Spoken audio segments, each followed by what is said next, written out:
Xin kính chào quý cô bác, anh chị, các bạn và các em. Một ngày bình an sẽ đến với tất cả mọi người. Trân trọng giới thiệu đến cả nhà tác phẩm Cà phê cùng Tony của tác giả Tony Buổi Sáng. Xin mời quý vị cùng lắng nghe chương 21, Chuyện con ngựa.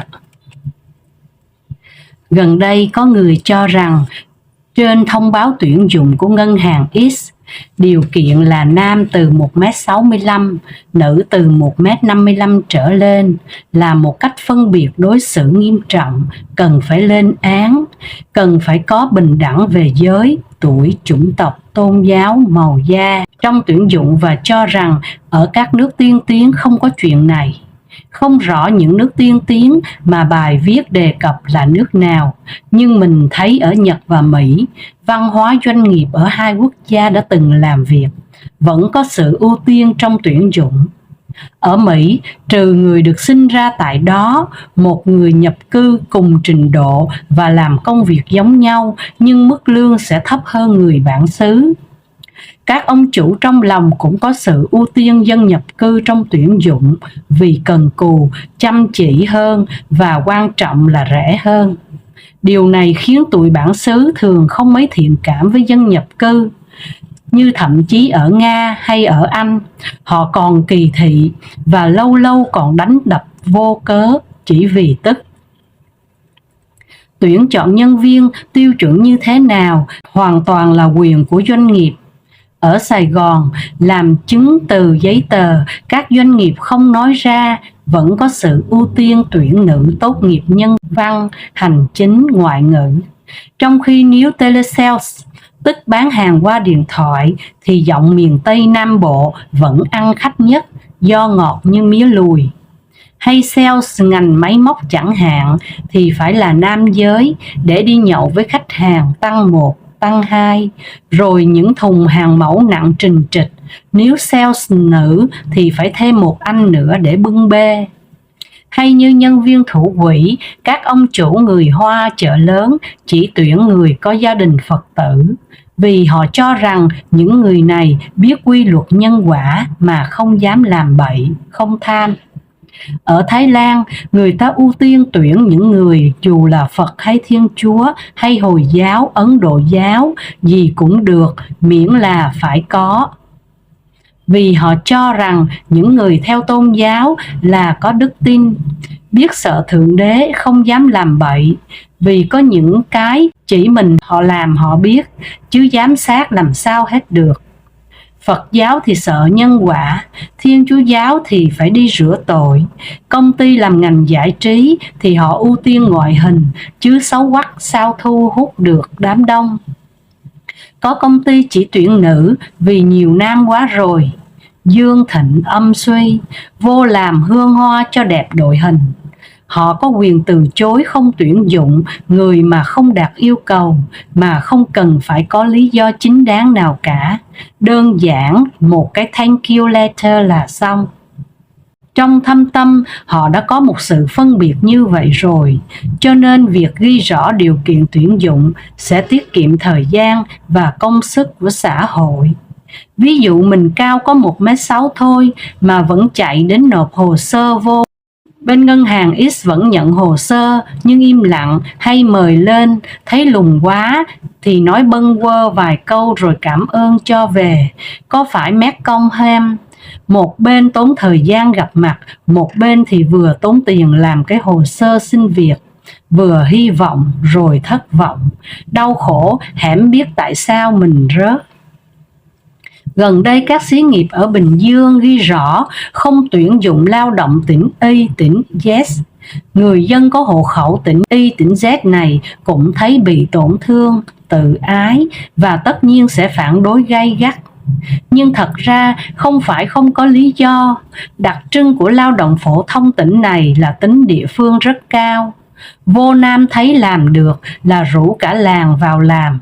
Bác cả của mình có xí nghiệp may mặc, bác ấy nói nhiều lúc ức lắm, chuẩn bị giao hàng, sáng vào thấy cả một dây chuyền mấy chục cô nghỉ hết, đi qua xí nghiệp bên cạnh chỉ vì lương cao hơn có 200.000 một tháng. làm bác ấy không giao hàng kịp, bị phạt hợp đồng và đối tác nhập khẩu nói Việt Nam tụi mày tổ chức sản xuất kém quá, dồn hết đơn hàng qua Trung Quốc. Cũng có đứa biết điều chạy qua xin lỗi, nhưng kêu ở lại làm thì kiên quyết nói không. Nó nói em không dám cãi, các chị ấy nói đi là phải đi, vì em ở chung, làm chung, rồi còn cha còn mẹ ở quê nữa. Căng thẳng chuyện công nhân miết mà bác cả đóng cửa xí nghiệp may luôn. Mấy xí nghiệp khác chuyên giành giật lao động ở bên cạnh cũng rứa, đóng cửa hết vì đối tác chán, không muốn làm với các đơn vị gia công suốt ngày giao hàng trễ.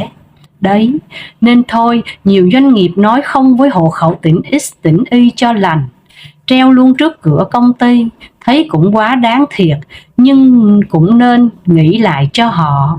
Có doanh nghiệp thì đồng ý tuyển, nhưng chia ra mà trị, bố trí ở các bộ phận khác nhau. Các xí nghiệp may của Hàn Quốc thì dân tỉnh nào cũng nhận, vì có chiêu bài nợ lương 1 đến 2 tháng, công nhân tự bỏ đi là mất lương, mặc dù không phải họ không có tiền trả. Thêm vào chuyện lao động tỉnh này tỉnh kia hay gây gổ đánh lộn vì bên nhau một cách mù quáng, mà công nhân sống chung, làm chung với nhau thì xích mích suốt. Có khi chỉ là ngôn ngữ vùng miền, người này nói ý này, người kia hiểu theo ý khác.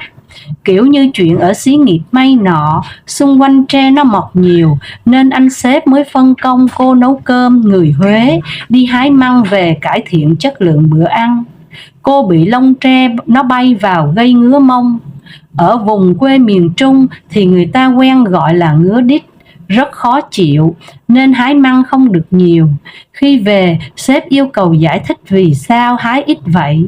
Cô mới thật thà báo cáo: thưa thủ trưởng, trong lúc đang hái măng em bị ngứa đít nên...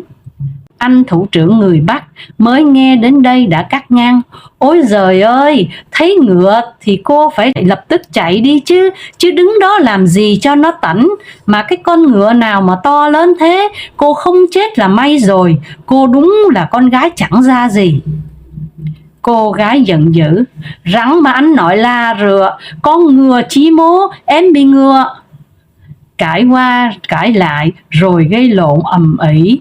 Bạn bè cô này chẳng hiểu mô tê gì, thấy đồng hương bị ức hiếp nên tập trung gậy gộc tiến lên rượt đuổi anh thủ trưởng chạy té khói.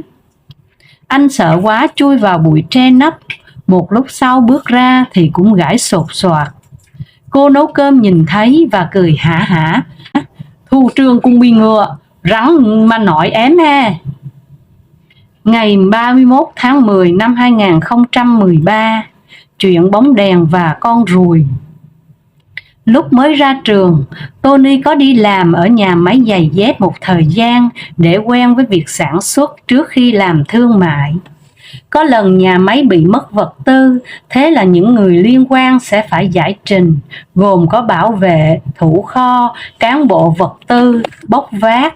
Xong mọi người nghi ngờ vào anh bốc vác mới tuyển vào làm, vì ekip kia đã làm với nhau được mấy năm, chưa có sự cố gì, mới tuyển anh này vào vài hôm đã có chuyện.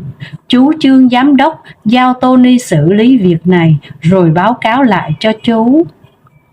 Cái kêu mọi người vô họp, mọi người nhìn anh bốc vác vì nghi ngờ tập trung vào đó. Nhìn thấy gương mặt gộc gạc của anh, tự nhiên mình lại có cảm tình, nghĩ là chắc không phải. Mới hỏi anh ơi, anh có lấy cấp không ạ? Ảnh nói không. Mình nói em mong anh nói thật lòng một lần. Giọng tha thiết và mắt nhìn sâu vào mắt ảnh. Ảnh lúng túng, lóng ngóng vụng về, rồi cũng hết biết giải thích sao, lấy cái cuối cùng của một chút lòng tin còn vớt vát. Ảnh xin thề. Anh nói anh xin thề có cái bóng đèn, mà anh nói dối bóng đèn tắt liền. Cái mình nhìn lên cái bóng đèn, nhìn miết cũng hẻm thấy nó tắt. Xong hết biết nói gì nữa, vô báo cáo với chú Trương. Nói con hỏi rồi mà anh ấy trả lời là không có. Chú giám đốc cười hả hả, nói đúng là đồ mới ra trường, ngáo ngơ, tin người quá đáng. Có ai ăn cắp mà thừa nhận mình ăn cắp đâu, nên phải có tang chứng rạch ròi. rồi đứa ăn cắp đó sẽ lập tức chối tội, nên phải có nhân chứng, có tang chứng vật chứng chưa đủ, còn phải đấu tranh khai thác mãi ấy chứ. Hôm qua đi ăn với đứa em nó hạt từ trường ca, một ông phó giáo sư tiến sĩ của trường nó bị Bộ Giáo dục tước bằng vì người ta phát hiện luận văn tiến sĩ đang lưu ở Thư viện Quốc gia có tới 30% giống y chang một luận văn khác. Lỗi đạo văn tiếng Anh gọi là plagiarism. Kiến thức của người khác thì phải tiêu hóa, còn trích dẫn thì phải ghi nguồn, mở ngoặc đơn hoặc ngoặc kép. Nếu không thì gọi là ăn cắp. Nhưng ổng lên báo cãi ngay, nói luận văn lưu trữ ở thư viện đã bị đánh tráo, hoặc bữa đó đứa cháu nó đi nộp nhầm hay sao đó, chứ tôi đời nào. Mới thấy dù anh bốc vác hay một người từng là phó giáo sư tiến sĩ, cách phản ứng khi bị phát hiện cũng giống nhau, chối ngay, chối phắt. Chối là một khái niệm thuộc phạm trù tâm lý học. Tự nhiên nhớ lời chú Chương. Về tư vấn tâm lý trên báo, mình chỉ có đọc cô Dạ Loan báo thôn quê ngày nay. Mấy người kia nói như sách, không thực tế, chả thấy hứng thú gì, toàn thấy gương mặt bự phấn son thép vàng lên báo nói mình là nhà tâm lý học. Đọc thấy có người tâm sự, cô Lan ơi, em nghi ngờ chồng em ngoại tình. Một lần em bắt gặp anh ấy đi vào nhà nghỉ với một cô gái. Về vặn vẹo thì ảnh nói là không có, thề thốt với mấy cái bóng đèn neon trong nhà, bảo là đang đi trên đường mệt nên vào đó nghỉ thôi. Nhà nghỉ là để nghỉ ngơi chứ. Sau đó cô kể tiếp là lần thứ hai em và bạn em ập vào bắt quả tang anh ấy và một cô tiếp viên quán cà phê đang ở trong phòng trong nhà nghỉ. Em nói bắt quả tang rồi nhé, cả hai đều trong tình trạng không mảnh vải che thân rồi nhé, xem lần này có chối được không. Ảnh mắng em xa xả, nói là mang mảnh vải vào nhà nghỉ làm gì, có che thân thì che bằng quần áo, chứ ai lại đi che bằng mảnh vải. Cái em hỏi thế quần áo đâu, ảnh nói là thấy trời nóng quá, cởi ra cho thoáng. Chồng em làm nghề thẩm phán huyện nhà, anh bảo thường vào nhà nghỉ để tư vấn pháp luật, vì môi trường nơi ấy yên tĩnh, tư vấn cho rõ. Như quy định là cà phê trồn phải bỏ 2 muỗng đường, cô bán cà phê không rành pháp luật, bỏ 3 muỗng là vi phạm ngay. Giờ em phải làm sao, em có nên tin anh ấy nữa không? Cô ơi, có ai ở trần truồng ngồi tư vấn pháp luật cho nhau không cô? Cô Dạ Loan nói, cô chưa biết em và chồng em thuộc thể loại gì, nhưng cô biết một điều, làm sai khi bị bắt gặp người ta sẽ phải chối, đó là thuộc về phạm trù tâm lý học. Bình thường ai cũng vậy, người càng ăn cắp lão luyện sẽ có kỹ năng chối bay chối biến một cách chuyên nghiệp. Nên ai hồi nhỏ đi học thường xuyên quay cóp thì lớn lên sẽ rất dễ nói dối hay ăn cắp vì nhớ nghề. Dù gì thì ít nhất cũng là 12 năm đào tạo. Nên nếu bạn gặp một người chỉ mới tốt nghiệp tiểu học thì xác suất đó là người chân thành sẽ cao hơn. Nghe lời cô Dạ Loan, Tony thích chơi với thể loại bỏ hạt nửa chừng, vì yên tâm, có bị ăn cắp cũng chỉ là ăn cắp nhẹ. Về chuyện hạt vị và bằng cấp ở nước ta, Tony nghĩ càng thấp càng uy tín, vì ít ai bỏ tiền ra mua bằng tốt nghiệp tiểu hạt hay trung hạt cơ sở. Tối qua thấy mất tiền mấy chục ngàn bỏ quên trong nhà tắm, chắc thằng Tí nó lấy đi chơi game rồi chứ không ai vô đây. Bèn cất tiếng hỏi, Tí, mày có lấy tiền của Dượng không Tí? Thằng Tí trả lời, dạ không Dượng ơi. Tony, mày chắc không Tí? Tí, con thề có con ruồi bay qua nè Dượng, con mà nói dối, con ruồi trước sau gì cũng sẽ chết. Ôi, thằng này khá, vậy mà mọi người cứ nói nó ngây ngô kém trí tuệ. Nó biết chối bay chối biến và thề thốt như vậy, tức là phát triển tâm sinh lý bình thường, sau này sẽ hòa nhập được vào với xã hội, thôi cũng mừng. Ngó ra ngoài phố, mấy cái bóng đèn đường cứ lúc sáng lúc tắt, đèn với chả đóm. Người ta cứ nói dối, rồi ăn cắp, rồi lôi mấy cái bóng đèn ra thề. Nhưng bù lại cũng chả thấy con ruồi nào. Cứ thế này, chẳng mấy chốc giống ruồi sẽ bị tuyệt chủng.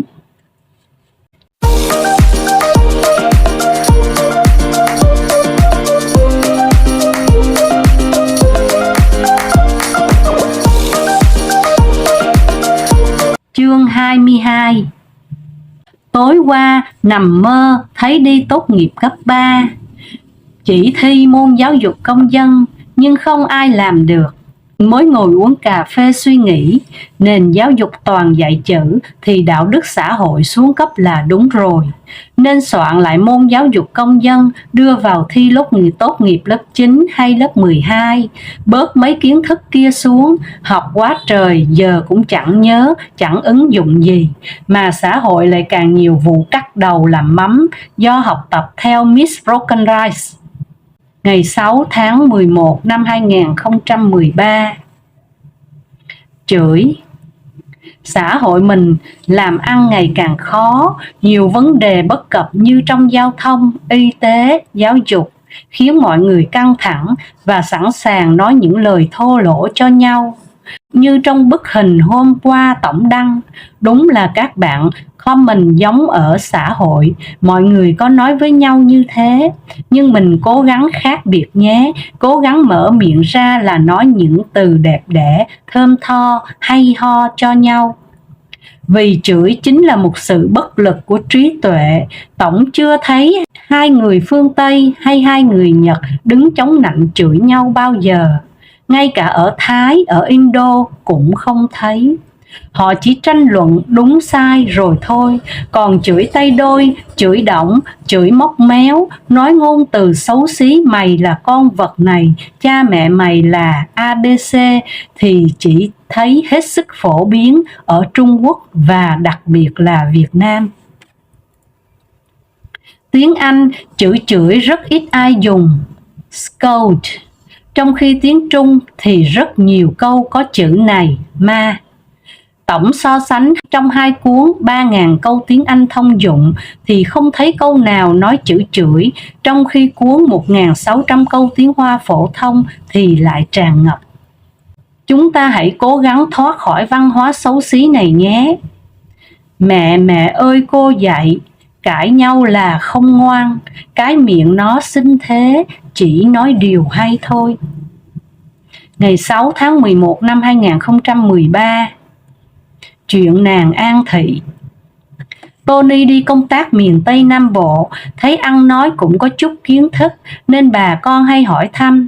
Gần đây câu mà bà con hay hỏi nhất là việc thương lái Trung Quốc sang mua mấy cái trời ơi đất hỡi của mình, mục đích là gì vậy? Bữa thì râu mèo, bữa thì đuôi chuột, bữa thì cây sưa, bữa thì lá xoài non, lá vải, bữa thì đĩa, bữa thì ốc bu vàng, bữa thì móng trâu, toàn những thứ lạ lùng. Tony nợ một câu trả lời. Rồi cũng có thời gian tìm hiểu, ra cửa khẩu Tân Thanh, Móng Cái, Thanh Thủy, Hà Khẩu, tất cả mọi người đều nói chưa thấy từng xuất những loại hàng như thế qua bên kia. Vậy họ mua để làm gì? Mua mà không xuất, bèn khăn gói qua tận bên Tàu để tìm hiểu thực hư. Mới hay là thương lái Trung Quốc không chỉ làm chuyện này ở nước mình, mà họ cũng đi xuống tận các tỉnh xa xôi như Cam Túc, Thanh Hải, Tứ Xuyên, An Huy để thu mua các loại nông sản như thế. Họ là thương nhân đến từ các thành phố như Nam Ninh, Quảng Châu và đều có cuộc sống cực kỳ giàu có.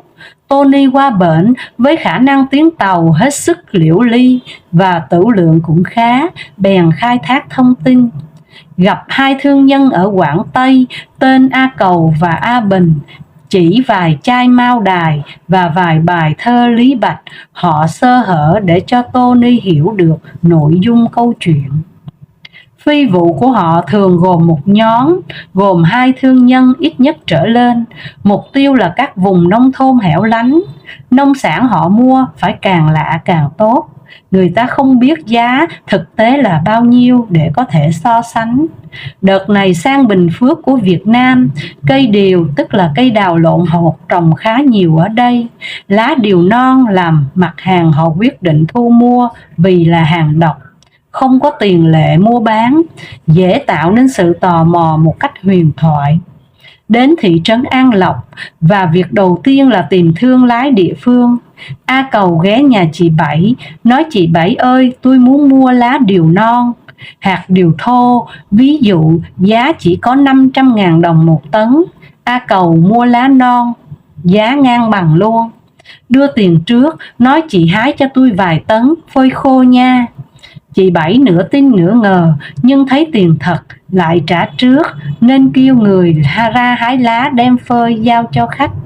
Chứ chờ cây điều ra trái, tiền phân tiền thuốc, mấy tháng sau cũng chỉ có giá này, thôi bán vậy sướng hơn. Trong lúc đó thì A Bình sang gặp anh Tám, một thương lái ở xã khác. Cũng y chang vậy, anh Tám cũng hái 4 tấn lá điều non giao cho anh Bình và lấy 2 triệu. Bên kia anh A Cầu quyết định tăng giá mua lá điều lên 1 triệu một tấn. Chị Bảy phấn khởi, cùng chồng cả đêm leo lên cây hái khí thế. Dù kiến vàng chui vô háng cắn tê cắn tái, nhưng cũng ráng chịu đựng.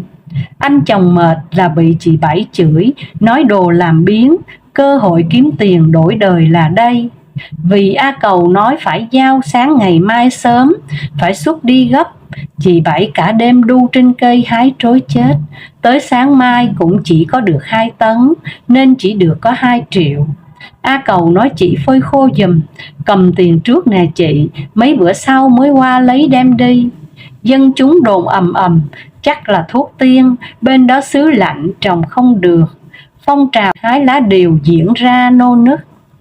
Rồi vắng bóng, đâu tuần sau A Bình lại xuất hiện, nói giờ hút hàng quá anh Tám ơi, hàng này bên Trung Quốc chuộng lắm. A Bình nói giá bây giờ là 5 triệu một tấn, đưa tiền trước và ép giao ngay. Anh Tám đang lo giao không đủ, thì bỗng dưng có ai đó tiếp thị nói, có người bán sẵn giá chỉ có 4 triệu một tấn thôi, mua hem. Anh Tám thấy mua cứ 1 tấn lời 1 triệu, ngu gì không mua, bèn thu gom được bao nhiêu A Bình cũng lấy hết. Cầm cục tiền trong tay, anh Tám ngỡ trong mơ, ai ngờ hàng có sẵn kia là của A Cầu. Dân địa phương hái và phơi sao kịp, nên qua kho của A Cầu mua lại, chen chúc xếp hàng. Bán xong hết kho, A Cầu phone cho chị Bảy, giá bây giờ là 10 triệu một tấn rồi, vậy gom nhanh lên người đẹp, số lượng không giới hạn nha. Chị Bảy cười tít mắt qua điện thoại, lật đật gom khí thế. Dân chúng hái phơi không kịp nên phải mua lại trôi nổi trên thị trường, giá 8 triệu một tấn. Cứ 1 tấn mang qua là lời 2 triệu mà. Tất nhiên hàng giá 8 triệu kia là từ nguồn của A Bình, nhưng A Cầu cũng đến trả tiền đàng hoàng rồi chở hàng đi. Chị Bảy chẳng mảy may nghi ngờ, tiếp tục thu gom để dành đó đón đầu thời cơ. Chị Bảy bàn với chồng, qua tuần xuống Thẩm mỹ viện Sài Gòn sửa cái mũi. Đỉnh điểm là A Bình quyết định tăng lên 20 triệu một tấn, gom đi ngày mai qua lấy. Nghe điện thoại xong, anh Tám muốn xỉu. Ra sau nhà, cây gì cũng vặt trụi lá, không kể cây điều, cây tiêu gì sất. Nói tụi bay cứ thấy cây nào có lá là hái, trà trộn vô, tụi nó biết mẹ gì. Bữa trước cũng vậy, toàn là lá tầm bậy mà tụi nó cũng mua. Người mình thông minh hơn bọn kia ngu thật. Huy động cả xã nhưng vẫn không đủ theo đơn hàng của anh A Bình. Lại thu gom trên thị trường với giá 15 triệu đồng một tấn. Ai mang sang giá 15 triệu một tấn anh Tám mua hết. Anh Tám mua xong gọi điện cho A Bình tới lấy, thì A Bình nói để mai đi, đang lấy container lên đóng hàng. Sáng mai gọi lại thì số máy của quý khách vừa gọi không liên lạc được. Anh Tám chạy tất tả đến nhà nghỉ gần đó thì mới hay ông khách đã trả phòng. Phóng như bay đi tìm thì chỉ thấy chị Bảy, chị Hai, chị Tư, chị Ba, chị Sáu cũng hớt hơ hớt hải phóng xe trên đường ở ngược chiều lại. Giáo giác vòng lên vòng xuống, cũng bấy nhiêu người trong hiệp hội các thương lái huyện ta.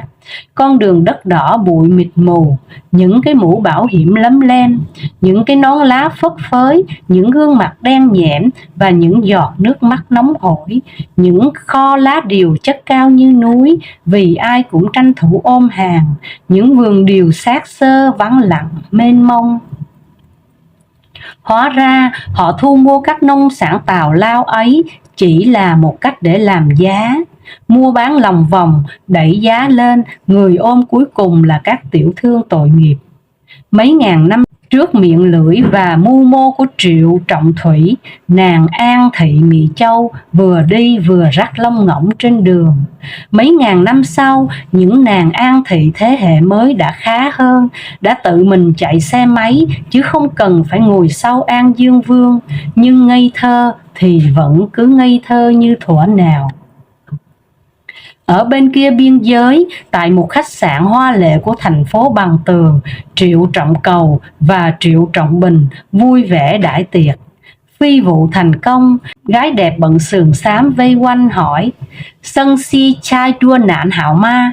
A Cầu nói: "Hiển hạo", xong ngửa cổ uống cạn ly, tạm quên những ngày vất vả, nắng gió, mũi mồng ở xứ nhiệt đới xa xôi kia.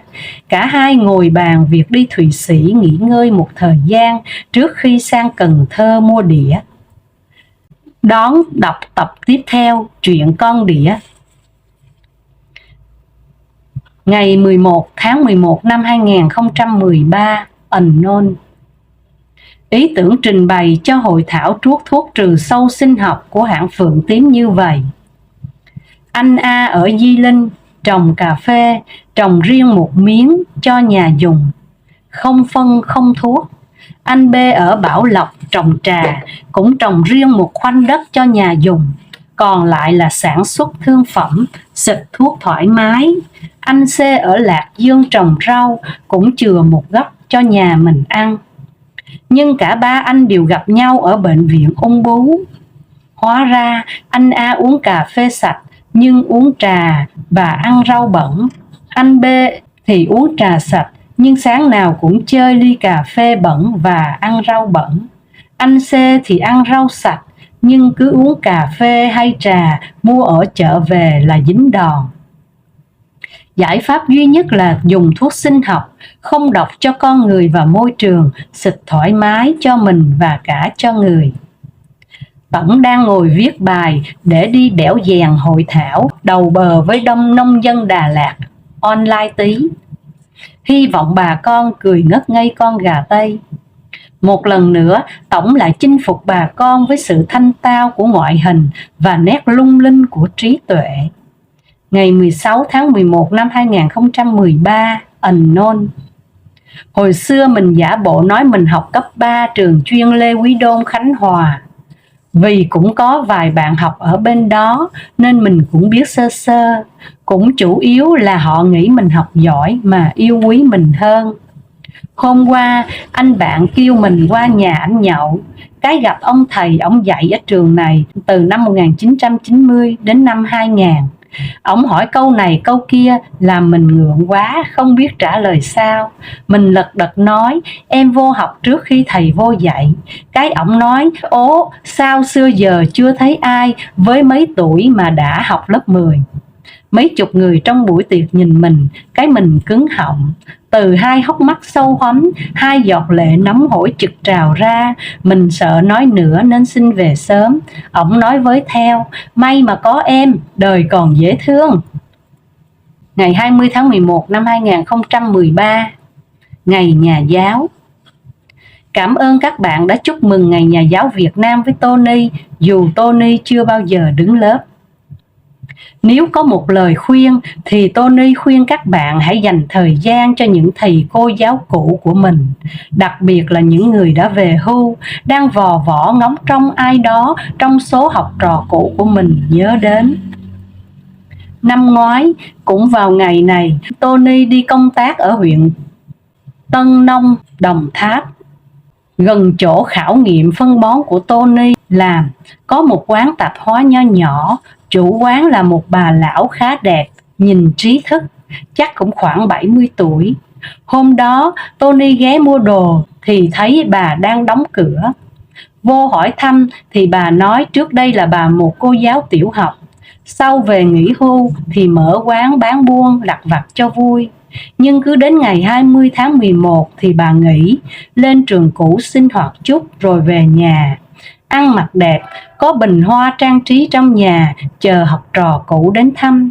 Nhưng năm nào cũng vậy, bà chờ đến chiều, đến tối mà vẫn không có ai. Cái Tony đổi giọng, đổi xưng hô, gọi cô xưng em cho nó ra vẻ học trò. Cô nói giờ người ta chỉ chăm thầy cô đang dạy, có ai nhớ đến thầy cô xưa đâu, vì cô chỉ là một cô giáo làng. Học trò của cô có những người là ông này ông nọ ở huyện ở tỉnh. Cô hỏi Tony làm ngành gì mà cứ thấy xuống đây hoài vậy. Tony nói làm nông nghiệp. Cái cô kể anh X anh Y đang là chi cục trưởng, trưởng phòng ở các sở địa phương đều là học trò cũ của cô. Cái Tony liền gọi cho các anh ấy vì rất thân. Hóa ra anh X anh Y đều đi lên Cần Thơ cả, thăm viếng các thầy đang hướng dẫn hai anh làm thạc sĩ. Hai anh nói chỉ nhớ đã học qua cô giáo đó nhưng không rõ là lớp mấy.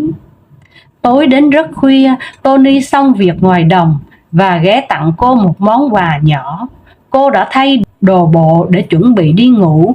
Trên bàn chỉ có vỏn vẹn bó hoa của cô tự mua tự cắm và gói quà nhỏ của Tony, một người xa lạ mà cô chưa kịp hỏi tên.